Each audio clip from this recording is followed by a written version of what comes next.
మీరు డైరెక్ట్గా నేను ఇప్పుడు కూడా నేను ఛాలెంజ్ చేస్తున్నా. ఒకవేళ మీలో ఏమన్నా ఒక చీము నెత్రు ఇలాంటివి ఏమన్నా ఉంటే రాజీనామా చేసి డైరెక్ట్గా పేపర్ బ్యాలెట్ దాంట్లో పోటీకి రండి, నేను సిద్ధంగా ఉన్నాం.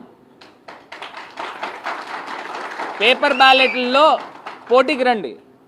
అంతే తప్పితే ఈవీఎంను అడ్డు పెట్టుకుని అందరికీ తెలిసిపోయింది, చిన్న పిల్లోడిని అడిగినా కూడా ఈవీఎం అంటే స్కామ్ అంటున్నారు. మళ్ళీ ఏదో చోటా మోటా నాయకులతో మళ్ళీ ప్రెస్ మీట్లు పెట్టించి వాళ్ళు చెప్తున్నారు నేను తీసుకొచ్చి ఒక్కొక్కరిని చైర్మన్లు చేశాను, వాళ్ళు నన్ను అడుగుతున్నారు కార్పొరేటర్. నేను చైర్మన్లు చేశాను, బోల్డ్ మంది స్టేట్ డైరెక్టర్లు వేసాము. అసలు అవినీతి అనేది ఆ మరక అనేదే లేదు. ఈ రకంగా కార్యక్రమాలు చేస్తూ ఉన్నాం. పొద్దున్న లెగిస్తే డెవలప్మెంట్ డెవలప్మెంట్ డెవలప్మెంట్ అనే ఒక ఎజెండాతో ముందుకు వెళ్తున్నాం. గతంలో ఆ రకమైన కార్యక్రమాలు చేసాం. ఇప్పుడు అవన్నీ పక్కన పెట్టేశారు. నేను డెవలప్మెంట్ డెవలప్మెంట్ అంటే ఇప్పుడు వచ్చిన వాళ్ళేమో కలెక్షన్ కలెక్షన్ కలెక్షన్ అనే ఎజెండాతో వీళ్ళు వెళ్తున్నారు.